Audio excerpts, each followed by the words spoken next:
ꯃꯌꯥꯝ ꯉꯁꯤꯒꯤ ꯑꯞꯗꯦꯠꯁꯤꯗꯤ ꯁ꯭ꯋꯤꯐ ꯐꯖꯕ ꯈꯔ ꯌꯥꯎꯔꯦꯀꯣ ꯌꯦꯡꯃꯤꯟꯅꯁꯤ ꯁ꯭ꯋꯤꯐ ꯍꯥꯏꯈ꯭ꯔꯗꯤ ꯑꯗꯨꯝ ꯃꯌꯥꯝ ꯑꯗꯨꯝ ꯁꯤ ꯑꯗꯨꯝ ꯂꯥꯛꯅꯈ꯭ꯔꯅꯤ ꯍꯥꯏꯗꯤ ꯒꯥꯔꯤꯁꯦ ꯑꯗꯨꯝ ꯃꯁꯥ ꯌꯥꯝ ꯅꯥꯜꯂꯤ ꯃꯁꯥ ꯅꯥꯟꯕ ꯀꯂꯔꯁꯨ ꯑꯣꯏ hello everyone welcome back to my channel 7 speed Manipur ngasi ꯑꯩꯈꯣꯏꯒꯤ ꯏꯝꯐꯥꯜ ꯀꯥꯔ ꯖꯣꯟꯒꯤ ꯑꯅꯧꯕ ꯑꯩꯈꯣꯏꯒꯤ ꯁ꯭ꯇꯣꯛ ꯍꯥꯏꯗꯤ ꯍꯥꯟꯅꯒꯤ ꯁ꯭ꯇꯣꯛꯇꯣ ꯑꯩꯈꯣꯏꯒꯤ ꯑꯃꯨꯛ ꯂꯣꯏꯈ꯭ꯔ ꯃꯇꯨꯡꯗ ꯑꯅꯧꯕ ꯑꯦꯕꯥꯏꯂꯦꯕꯜ ꯑꯣꯏꯕ ꯁ꯭ꯇꯣꯛꯁꯤꯡꯗꯣ ꯑꯗꯨꯒꯤ ꯑꯞꯗꯦꯠ ꯄꯤꯖꯒꯦꯅ ꯁꯦꯝꯖꯕ ꯚꯤꯗꯤꯑꯣꯅꯤꯀꯣ ꯑꯗꯣ ꯌꯦꯡꯃꯤꯟꯅꯁꯦ ꯑꯗꯣ ꯉꯁꯤꯒꯤ ꯚꯤꯗꯤꯑꯣꯁꯦ ꯁꯤꯗꯩꯗꯁꯨ ꯒꯥꯔꯤ ꯀꯟꯗꯤꯁꯟ ꯃꯑꯣꯡ ꯇꯥꯕ ꯌꯥꯝ ꯌꯥꯎꯔꯤꯀꯣ ꯑꯗꯣ ꯁꯤ ꯍꯥꯟꯅ ꯂꯥꯛꯄ ꯃꯤꯅ ꯑꯗꯨꯝ ꯈꯨꯗꯣꯡꯆꯥꯕ ꯑꯗꯨꯝ ꯒ꯭ꯔꯦꯞ ꯇꯧꯕꯒꯤ ꯑꯣꯄꯣꯔꯆꯨꯅꯤꯇꯤ ꯑꯗꯨꯝ ꯂꯩꯒꯅꯤ ꯍꯥꯏꯕ ꯇꯥꯔꯦ ꯑꯗꯨꯅ ꯌꯥꯝ ꯊꯨꯅ ꯂꯦꯡꯁꯤꯟꯕꯤꯌꯨ ꯍꯥꯏꯗꯤ ꯒꯥꯔꯤꯁꯤꯡꯁꯦ ꯑꯗꯨꯝ ꯀꯟꯗꯤꯁꯟ ꯌꯥꯝ ꯐꯕ ꯑꯗꯨꯝ ꯌꯥꯎꯔꯤꯀꯣ ꯑꯗꯣ ꯃꯌꯥꯝ ꯏꯆꯤꯟꯅꯥꯎꯁꯤꯡ ꯚꯤꯗꯤꯑꯣꯁꯦ ꯅꯧꯅ ꯊꯦꯡꯅꯕ ꯌꯥꯎꯅ ꯁꯕꯁꯀ꯭ꯔꯥꯏꯕ ꯂꯥꯏꯛ ꯑꯦꯟ ꯁꯤꯌꯔ ꯁꯨꯡꯌꯥ ꯇꯧꯁꯟꯕꯤꯌꯨꯀꯣ ꯑꯗꯣ ꯑꯩꯈꯣꯏꯒꯤ ꯏꯆꯤꯟꯅꯥꯎ ꯈꯔꯅꯁꯨ ꯑꯩꯈꯣꯏ ꯂꯣꯟꯒꯤ ꯃꯇꯥꯡꯗꯁꯨ ꯌꯥꯝ ꯇꯣꯏꯅ ꯍꯪꯕꯤꯔꯛꯄ ꯀꯣꯏꯁꯟ ꯑꯌꯥꯝꯕ ꯂꯣꯏ ꯍꯪꯕꯤꯌꯦ ꯌꯨꯁ ꯀꯥꯔꯗ ꯑꯩꯈꯣই ꯂꯣꯟꯒꯤ ꯀꯃꯥꯏꯅ ꯇꯧꯒꯦ ꯈꯣꯠꯀꯦꯅꯀꯣ ꯑꯗꯣ ꯂꯣꯟꯒꯤꯁꯦ ꯍꯧꯖꯤꯛ ꯃꯇꯝ ꯈꯔꯒꯤ ꯑꯣꯏꯅ ꯍꯥꯏꯗꯤ ꯂꯩꯕꯥꯛ ꯏꯔꯥꯡ ꯂꯩꯕꯒꯤ ꯍꯥꯏꯇꯥꯔꯦ ꯏꯔꯥꯡꯗꯒꯤ ꯁꯨꯝ ꯊꯤꯡꯖꯤꯟꯈꯤꯕꯗꯨ ꯍꯧꯖꯤꯛꯐꯥꯎ ꯊꯤꯡꯉꯤ ꯑꯗꯣ ꯃꯇꯝꯒꯤ ꯃꯇꯨꯡ ꯏꯟꯅ ꯑꯗꯨꯝ ꯂꯣꯟꯒꯤ ꯈꯨꯗꯣꯡꯆꯥꯕ ꯑꯗꯨꯝ ꯂꯥꯛꯀꯅꯤ ꯑꯗꯣ ꯉꯥꯏꯃꯤꯟꯅꯁꯦ ꯍꯧꯖꯤꯛ ꯐꯥꯎꯒꯤꯗꯤ ꯌꯥꯗ꯭ꯔꯤ ꯍꯥꯏꯕ ꯇꯥꯔꯦꯀꯣ ꯑꯗꯨꯗꯤ ꯚꯤꯗꯤꯑꯣꯁꯦ ꯍꯧꯅꯕ ꯇꯧꯔꯁꯦ ꯚꯤꯗꯤꯑꯣꯁꯦ ꯁꯤꯗ ꯂꯩꯔꯤꯕ ꯃꯃꯥꯡꯗ ꯂꯩꯔꯤꯕ ꯃꯅꯨꯡꯗ ꯂꯩꯔꯤꯕ ꯁ꯭ꯇꯣꯛ ꯃꯌꯥꯝ ꯂꯩꯔꯦꯀꯣ ꯉꯁꯤꯒꯤ ꯑꯗꯣ ꯁ꯭ꯇꯣꯛꯁꯤꯡꯁꯦ ꯑꯩ ꯑꯞꯗꯦꯠ ꯄꯤꯖꯔꯛꯀꯦ ꯃꯊꯪ ꯌꯦꯡꯃꯤꯟꯅꯁꯦ ꯑꯗꯣ ꯒꯥꯔꯤꯁꯦ ꯀꯟꯗꯤꯁꯟ ꯑꯐꯕꯁꯨ ꯌꯥꯎꯔꯦ ꯑꯗꯨꯝ ꯈꯔ ꯅꯣꯞꯄꯁꯨ ꯑꯗꯨꯝ ꯌꯥꯎꯔꯤ ꯑꯗꯣ ꯌꯦꯡꯃꯤꯟꯅꯁꯤ ꯏꯍꯥꯟ ꯍꯥꯟꯕꯗ ꯍꯧꯖꯤꯛ ꯂꯩꯔꯤꯁꯦ ꯑꯩꯈꯣꯏ ꯃꯥꯔꯨꯇꯤ ꯁꯨꯖꯨꯀꯤꯒꯤ ꯏꯒꯅꯤꯁ ꯍꯥꯏꯕ ꯒꯥꯔꯤꯗꯨꯅꯤꯀꯣ ꯐꯥꯔꯁ ꯑꯣꯅꯔ ꯑꯣꯏꯗꯣꯏꯅꯤ ꯑꯩꯈꯣꯏ ꯏꯁꯇꯔꯟ ꯃꯣꯇꯣꯔꯒꯤ ꯒꯥꯔꯤ ꯑꯣꯏꯗꯣꯏꯅꯤꯀꯣ ꯒꯥꯔꯤ ꯅꯝꯕꯔꯁꯤ ꯂꯩꯔꯦ ꯒꯥꯔꯤ ꯌꯦꯡꯕ ꯌꯥꯝ ꯐꯖꯔꯤ ꯌꯥꯝ ꯂꯤꯡꯉꯤ ꯍꯥꯏꯇꯥꯔꯦ ꯁ꯭ꯄꯦꯌꯔ ꯇꯥꯌꯔꯐꯥꯎ ꯁꯤꯖꯤꯟꯅꯔꯤꯕ ꯒꯥꯔꯤꯅꯤ 2021ꯒꯤꯅꯤꯀꯣ ꯑꯗꯨꯒ ꯀꯤꯂꯣꯃꯤꯇꯔ ꯁꯨꯞꯅꯇꯒꯤ 12,000 ꯈꯇꯪ ꯍꯧꯗ ꯉꯥꯏꯔꯤ ꯇꯥꯌꯔꯒꯤ ꯀꯟꯗꯤꯁꯟ ꯌꯦꯡꯕꯤꯔꯣ ꯁꯨꯃꯥꯏꯅ ꯑꯗꯣ ꯃꯅꯨꯡꯒꯤꯁꯨ ꯍꯥꯏꯐꯦꯠꯇꯪ ꯏꯟꯇꯔꯤꯌꯔꯗꯣ ꯑꯩ ꯍꯥꯏꯐꯦꯠꯇꯪ ꯌꯦꯡꯍꯟꯖꯔꯛꯀꯦ ꯌꯥꯝꯅ ꯂꯤꯡꯉꯤꯕ ꯒꯥꯔꯤꯅꯤꯀꯣ ꯃꯅꯨꯡꯁꯨ ꯌꯦꯡꯍꯟꯖꯔꯛꯀꯦ ꯃꯅꯨꯡꯁꯦ ꯁꯤꯅꯤ ꯁꯨꯃꯥꯏꯅ ꯎꯕ ꯐꯪꯒꯅꯤꯀꯣ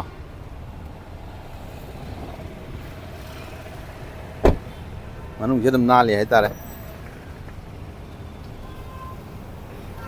ꯑꯗꯨꯝ ꯑꯩꯈꯣꯏꯒꯤ ꯁꯤ ꯑꯔꯕꯥꯟ SUV ꯅꯁꯨ ꯍꯥꯏꯅꯩꯀꯣ ꯃꯌꯥꯝꯅ ꯍꯥꯏꯗꯤ ꯒ꯭ꯔꯥꯎꯟ ꯀ꯭ꯂꯤꯌꯔꯦꯟꯁꯀꯁꯦ ꯑꯗꯨꯝ ꯋꯥꯡꯕꯅꯦꯕꯀꯣ ꯁꯤꯒꯤꯁꯦ ꯗꯦꯜꯇꯥ ꯑꯣꯏꯗꯣꯏꯅꯤꯀꯣ ꯑꯗꯣ ꯑꯩ ꯃꯅꯤꯡꯗꯒꯤꯁꯨ ꯍꯥꯏꯐꯦꯠꯇꯪ ꯎꯠꯆꯔꯛꯀꯦꯕꯀꯣ ꯃꯅꯤꯡꯗꯁꯨ ꯂꯩꯔꯦ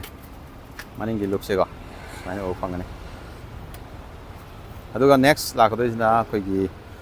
ꯑꯜꯇꯣ 800ꯗ ꯒ꯭ꯔꯦ ꯀꯂꯔꯅꯤꯀꯣ ꯁꯤꯡꯁꯤꯅ ꯒ꯭ꯔꯦ ꯀꯂꯔꯗ ꯂꯥꯛꯀꯅꯤ ꯑꯗꯨꯒ 2018ꯒꯤ ꯑꯣꯏꯗꯣꯏꯅꯤ ꯃꯣꯗꯦꯜꯅ ꯑꯗꯨꯒ ꯃꯥꯒꯤ ꯄ꯭ꯔꯥꯏꯁꯁꯤꯅ 2,90,000 ꯀꯤꯂꯣꯃꯤꯇꯔ 32,000 ꯃꯨꯛꯀꯤ ꯆꯥꯡꯗ ꯊꯧꯔꯦꯕꯀꯣ ꯑꯩ ꯍꯥꯏꯐꯦꯠꯇꯪ ꯌꯦꯡꯍꯟꯖꯔꯛꯀꯦ ꯃꯅꯤꯡꯒꯤ ꯇꯥꯌꯔꯒꯤ ꯀꯟꯗꯤꯁꯟ ꯁꯨꯃꯥꯏꯅ ꯂꯩꯒꯅꯤ ꯑꯗꯨꯒ ꯃꯃꯥꯡꯒꯤꯁꯤꯅ ꯁꯨꯃꯥꯏꯅ ꯀꯣ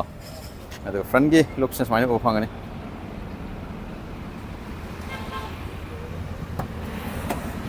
इंटीरियर सीनीको सीट्से खितंगी मल्ले सुप्पेको सुमाइना उ फंगनी मनिंगी सीट सुमाइना उ फंगनी अदो किलोमीटर से कोई 32,000 की चांग सुमाइ थौरेबो अदुगा मु मथंगदा लाकदोइसिना कोई सिजु कोई मारुति सुजुकी गिनिको अल्टो K10 ब्लू कलर दा कोई ब्रदर मन हंगा मने ब्लू कलर की अल्टो K10 दो लैलिबाना हानगिदो लोइग्रे अनोबा मा मुलाएको अदो ममांगी तयारी कंडीशन सुमाइना उ फंगनी येंबिरो अदो मागी केनोसिना सहीसिना मॉडलसिना 2017 की ओइदोबको BXI ऑप्शन दको अदुगा मागी डिमांड प्राइस हाइतारे अखोई 3,10,000 माइ लाखनिको अदुम स्लाइटली अदुम नेगोशिएट तौबो याबो गातनिको गाड़ी सिंजे प्राइस है इंटीरियर से याम नालिको मनुंगासे मनिंगी सोय हेबेट वलकिको सिना मनिंगी लुक्स ओइदोनिको BXI माइना लाइगने अदो याम थुना लाक्सनबियो ब्रदर अदुम हाइबा गाड़ी से कंडीशन जे याम फजन लिंगी अदुना फालौना अदुम लौनगिनी हे गुबुगा अदे मथंगदसु ब्लू निको सिना 800 ता ब्लू पाम्बा सिनाउसिंगी दमकता हाइबा तारे अदो गाड़ी नंबर से अखोई मपानगिने अदुगिने दागिने हाइबा केमता सिंगने लेतेदी नंबर से इसागी मिंगदा लोय ओलगा लाखदोनिको अखोई सिदगी थोखि मतमने इसागी मिंगदा दम ओलगा लोय पिरा दौने अदुना अदुगिदि सिंगने केम लेत्रे माइ टायर कंडीशन सुमाइ लानी अदुगा सिगिसिना मुक 2021 की ओइदोनिको गाड़ी याम नौरी अदुगा प्राइस से दम नौरबनिना प्राइस दम खरा 3,60,000 मुकी चांग लाखनिको अदुगा प्राइस मागी हानगी अमा 10,000 की चांग दा लाखनि हाबा अदु ओइदोनिको माइ किलोमीटर जे मनुंग देनि ति नाले काहन मो समानरि हादा सिना मनिंगी लोक्स सुमाइ लायनि अदगी मथंगदा मुक लाखदोइसिना कोई इओन फास्ट ओनर कोई सिगिनिको माना ꯌꯣꯟꯗ ꯐꯥꯁ ꯑꯣꯅꯔ ꯑꯩꯈꯣꯏ ꯅꯣꯡꯒ ꯆꯨꯕꯅꯦ ꯎꯐꯨꯟ ꯋꯥꯏꯐꯨꯟ ꯈꯔ ꯃꯣꯠꯂꯦ ꯃꯣꯠꯄꯗꯤꯀꯣ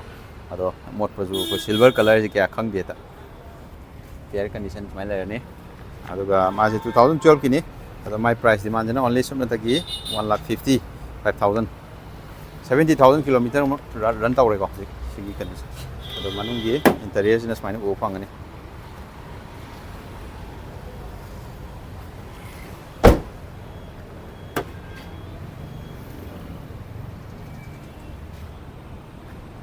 sini magi kainosꯦ ꯑꯗꯣ ꯃꯅꯤꯡꯒꯤ ꯂꯨꯛꯁꯤꯅ ꯁꯨꯃꯥꯏꯅ ꯎꯕ ꯐꯪꯒꯅꯤ ꯑꯗꯨꯒ ꯑꯃꯨꯛ ꯃꯊꯪ ꯂꯥꯛꯀꯗꯣꯏꯁꯤꯅ ꯑꯩꯈꯣꯏꯒꯤ ꯃꯌꯥꯝꯅ ꯍꯦꯟꯅ ꯌꯥꯝꯅ ꯄꯥꯝꯅꯒꯗꯧꯕ ꯑꯗꯨꯝꯕ ꯃꯈꯜꯒꯤ ꯁ꯭ꯋꯤꯐ ꯍꯥꯏꯕ ꯇꯥꯔꯦ ꯃꯌꯥꯝꯒꯤ ꯁ꯭ꯋꯤꯐ ꯍꯥꯏꯈ꯭ꯔꯗꯤ ꯑꯗꯨꯝ ꯃꯌꯥꯝ ꯑꯗꯨꯝ ꯁꯤ ꯑꯗꯨꯝ ꯂꯥꯛꯅꯈ꯭ꯔꯅꯤ ꯍꯥꯏꯗꯤ ꯒꯥꯔꯤꯁꯦ ꯑꯗꯨꯝ ꯌꯥꯝ ꯃꯁꯥ ꯌꯥꯝ ꯅꯥꯜꯂꯤ ꯃꯁꯥ ꯅꯥꯟꯕ ꯀꯂꯔꯁꯨ ꯑꯣꯏ 2016ꯒꯤ ꯑꯣꯏꯔꯦ ꯑꯗꯨꯒ ꯃꯥꯒꯤ ꯀꯩꯅꯣꯁꯤꯅ ꯚꯦꯔꯤꯌꯟ VXI ꯑꯣꯏꯗꯣꯏꯅꯤ ꯐꯥꯁ ꯑꯣꯅꯔꯅꯤ ꯑꯗꯨꯒ ꯃꯥꯒꯤ ꯀꯩꯅꯣꯁꯤꯅ ꯄ꯭ꯔꯥꯏꯁ ꯗꯤꯃꯥꯟꯁꯤꯅ 3,60,000 ꯁꯨꯃꯥꯏꯅ ꯂꯥꯛꯀꯅꯤꯀꯣ ꯑꯗꯣ ꯃꯥꯒꯤ ꯀꯤꯂꯣꯃꯤꯇꯔ 38,000 ꯁꯨꯃꯥꯏꯅ ꯂꯩꯔꯦ ꯑꯗꯣ ꯃꯌꯥꯝ ꯑꯩꯈꯣꯏꯒꯤ ꯐꯥꯁ ꯑꯣꯅꯔ ꯑꯣꯏꯔꯒꯗꯤ ꯑꯗꯨꯝ ꯄꯥꯏꯕꯤꯕ ꯀꯥꯏꯗꯦ ꯌꯥꯝꯅ ꯆꯦꯛꯁꯤꯟꯅ ꯑꯗꯨꯝ ꯈꯨꯠ ꯌꯥꯝꯗꯕ ꯒꯥꯔꯤ ꯐꯥꯁ ꯑꯣꯅꯔ ꯍꯥꯏꯁꯤ ꯒꯥꯔꯤꯁꯦ ꯑꯗꯨꯝ ꯈꯥꯡꯒꯗꯧꯅꯤꯀꯣ ꯌꯥꯝ ꯐꯔꯗꯧꯅꯤꯀꯣ ꯃꯌꯥꯝ ꯇꯌꯥꯔꯒꯤ ꯀꯟꯗꯤꯁꯟ ꯑꯩ ꯏꯟꯇꯔꯤꯌꯔꯒꯤꯁꯨ ꯍꯥꯏꯐꯦꯠ ꯎꯠꯆꯔꯛꯀꯦ ꯑꯗꯣ ꯁꯤꯁꯤꯅ ꯏꯟꯇꯔꯤꯌꯔꯁꯨ ꯎꯠꯂꯛꯀꯦꯀꯣ ꯏꯟꯇꯔꯤꯌꯔꯁꯤ ꯈꯤꯇꯪꯗꯤ ꯃꯝꯃꯦꯀꯣ ꯑꯗꯣ ꯃꯝꯃꯒꯁꯨ ꯌꯥꯝꯅ ꯃꯑꯣꯡ ꯇꯥꯅ ꯂꯤꯡꯅ ꯑꯗꯨꯝ ꯂꯩꯔꯤ ꯁꯤꯠ ꯀꯕꯔꯒꯁꯤ ꯌꯥꯝ ꯂꯤꯡꯅ ꯂꯩꯔꯤꯑꯕꯀꯣ ꯁꯨꯃꯥꯏꯅ sini maninggi looks habi tare sina akhoi Maruti Suzuki Swift VXI ni ko variant che aduga magi model 2019 gini ado masi demand price habi tare 4,60,000 ni ko ado price dum slightly negotiate taw yawi kulong saw su dum bai lai ni ko ado magom sinau sing interest le ga di si gari se dum yam lingi yam jam pazari ko ado si dum thuna ꯍꯥꯏꯗꯤ ꯂꯥꯛꯄꯤꯌꯣ ꯑꯗꯨꯒ ꯌꯦꯡꯕꯤꯌꯨ ꯍꯥꯏꯇꯥꯔꯦ ꯏꯟꯇꯤꯔꯤꯌꯔꯒꯁꯤ ꯌꯥꯝ ꯃꯑꯣꯡ ꯇꯥꯔꯤ ꯌꯥꯝ ꯂꯤꯡꯅ ꯂꯩꯔꯤꯕ ꯒꯥꯔꯤꯅꯤ ꯑꯗꯨꯅ ꯈꯔ ꯊꯨꯅ ꯂꯥꯛꯁꯟꯕꯤꯌꯨ ꯍꯥꯏꯇꯥꯔꯦ ꯑꯗꯨꯒ ꯑꯃꯨꯛ ꯃꯊꯪꯗ ꯂꯥꯛꯀꯗꯣꯏꯁꯤꯅ ꯑꯩꯈꯣꯏꯒꯤ ꯒ꯭ꯔꯥꯟ i10 2014ꯒꯤ ꯑꯣꯏꯗꯣꯏꯅꯤꯀꯣ ꯑꯗꯨꯒ ꯃꯥꯒꯤ ꯄ꯭ꯔꯥꯏꯁ ꯗꯤꯃꯥꯟꯁꯤꯅ 3,10,000 44,000 ꯀꯤꯂꯣꯃꯤꯇꯔ ꯔꯟ ꯇꯧꯔꯦ ꯇꯌꯥꯔꯤꯡ condition interior request sensor ka lo yauri ko sumai off ang ni interior sini ko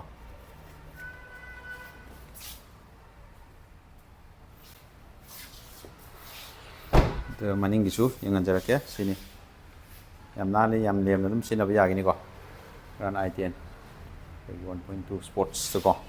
aduga mathang dana mu varna pambisinau singi damakta varna lejare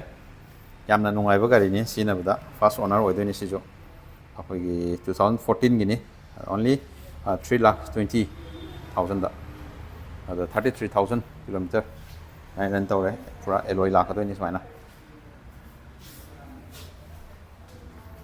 maning bisu interior si am nana leiri ko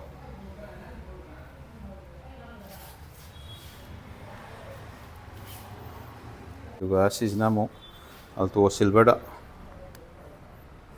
sina 2020 gini aduga magi kilometer running 29,000 muki sang thore ko aduga price ina 3.5 hai tar 3,50,000 smai lakh ni ko aduga mathang da mo khoi gi iroi loi ba hai tare sisina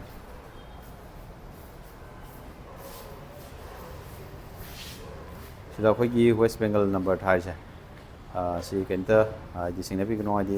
number sing loi mo all appear kadoi ni ko dom na lobu kana adu sisina khoi gi red color 2021 ni ko aduga 3,60,000 smai lakh ni ko 39,000 kilometer around 48 ni kilometer mo kenos runnings